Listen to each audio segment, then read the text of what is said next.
بسم اللہ الرحمن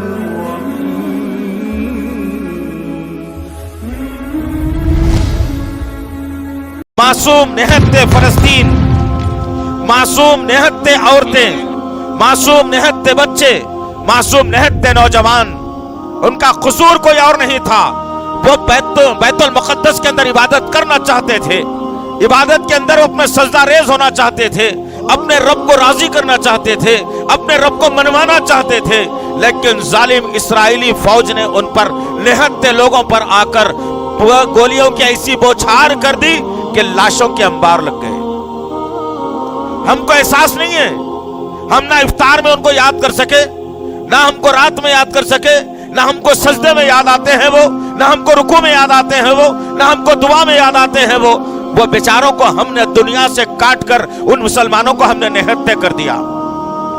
آج شدید ضرورت ہے عزیزان محترم میرے اور آپ کی، جو لوگ معتکف بیٹھے ہوئے ہیں ہر مسجد کے اندر، میں ان سے بھی التماس کر رہا ہوں کہ رات کو اٹھیے آخری پہر میں، تہجد ادا کرتے وقت میں قنوت نازلہ کا اہتمام کر کے ان یہودیوں کی تباہی کا ذریعہ بن جائے میں اور آپ، اور ان یہودیوں کو صف ہستی سے مٹنے کا ذریعہ بن جائے میں اور آپ۔ ان کی دادا گیری، ان کی اجارہ داری کا وقت انشاءاللہ اللہ کے حکم سے قریب آ رہا ہے انشاءاللہ۔ بہت دادا گیری کر لی، بہت جو ہے نا مسلمانوں کو پریشان کر لیا، بہت انسانیت کو پریشان کر لیا، بہت شرمسار انسانیت کو کر دیا۔ وقت آ رہا ہے ہم ان کے لیے چتاونی کی یہ بات ضرور بتائیں گے کہ ابھی اس سرزمین کے اوپر عمر بن خطاب رضی اللہ تعالیٰ عنہ کے چاہنے والے موجود ہیں۔ خبردار یہودی، ابھی الحمدللہ خالد بن ولید جیسے سپہ سالار کے ماننے اور چاہنے والے اس سرزمین پر زندہ ہیں الحمدللہ۔ تم کو صف ہستی سے جس نے مٹایا تھا، تم کو گھٹنوں کے بل جس نے لایا تھا، تم کو جس نے اپنی صفوں سے دور کیا تھا، وہ صلاح الدین ایوبی کے جاننے اور ماننے والے اس سرزمین پر زندہ ہے انشاءاللہ۔ اتنا آسان نہیں ہوگا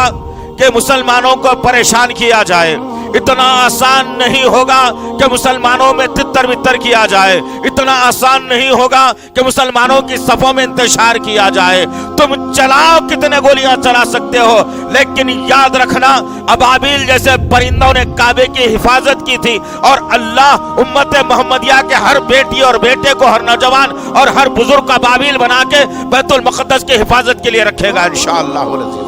ہوگا انشاءاللہ۔ ہم وقت کے انتظار میں ہیں، ہم اللہ سے مناجات کر رہے ہیں، ہم اللہ سے دعا کر رہے ہیں، ہم اللہ کو پکار رہے ہیں۔ ہمارے گناہوں کی یہ سزا ہے کہ اللہ ہم جانی اس دعا آنن فانن قبول نہیں کر رہا ہے، اسی لیے کہ وہ زبان سے میں جھوٹ بھی بولتا ہوں، اس زبان سے دھوکہ بھی دیتا ہوں، اس زبان سے میں اللہ کا نام بھی لیتا ہوں، پھر اللہ کیسے میری دعا کو قبول کرے گا؟ اسی لیے میرے مسلمانوں، یہ چار مینار کے دامن میں جو کالے برقعے جو نظر آ رہے ہیں، یہ جو دیوس قسم کے مرد اپنی عورتوں کے انگلیاں پکڑ کر جو شاپنگ کرا رہے ہیں، میں ان سے بھی کہہ رہا ہوں باز آ جاؤ ان حرکتوں سے۔ دشمن تمہاری صفوں کو کھوکھلی کر رہا ہے، دشمن تمہاری صفوں میں انتشار پیدا کر رہا ہے، دشمن تمہیں تباہ کرنے کے پورے ذریعے ڈھونڈ رہا ہے، اور تم ہو کہ عید کی خوشیاں منانے میں لگے ہو۔ ذرا سوچو ان لوگوں کے بارے میں جو مرض سے حیدرآباد کی سرزمین پر کسی کا باپ مر گیا، کسی کی بیوی مر گئی، کسی کا بھائی بیٹا مر گیا، کسی کی اولاد مر گئی، کسی کا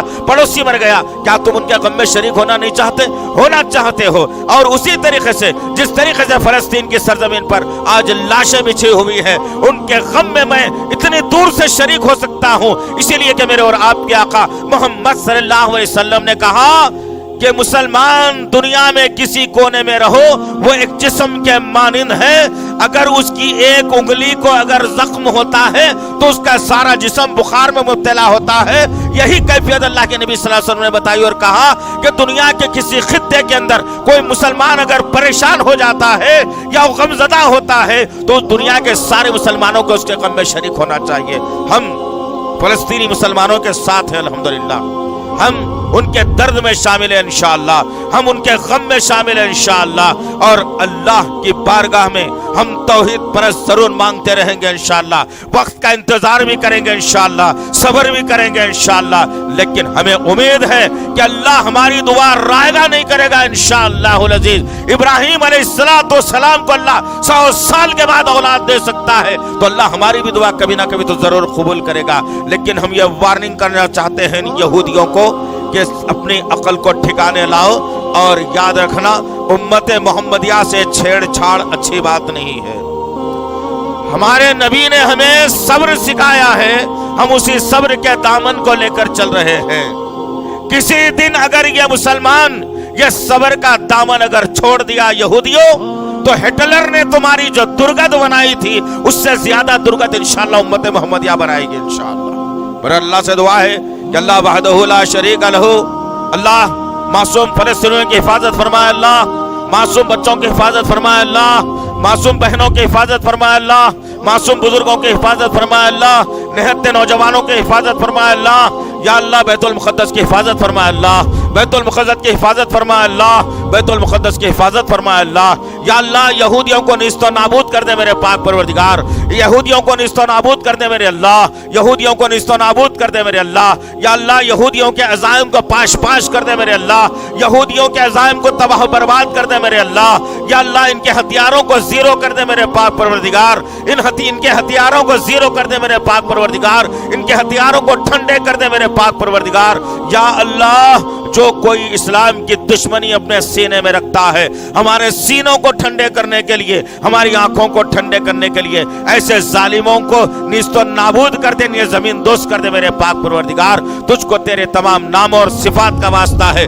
ہماری دعاؤں کو قبول فرمائے اللہ، ہماری دعاؤں کو قبول فرمائے اللہ، ہماری دعاؤں کو قبول فرمائے اللہ۔ ربنا تقبل منا انك انت السميع العليم وتب علينا انك انت التواب الرحيم وصلى الله تعالى على خير خلقه محمد وعلى اله واصحابه اجمعين برحمتك يا ارحم الراحمين والحمد لله رب العالمين۔ رب اشرح لي صدري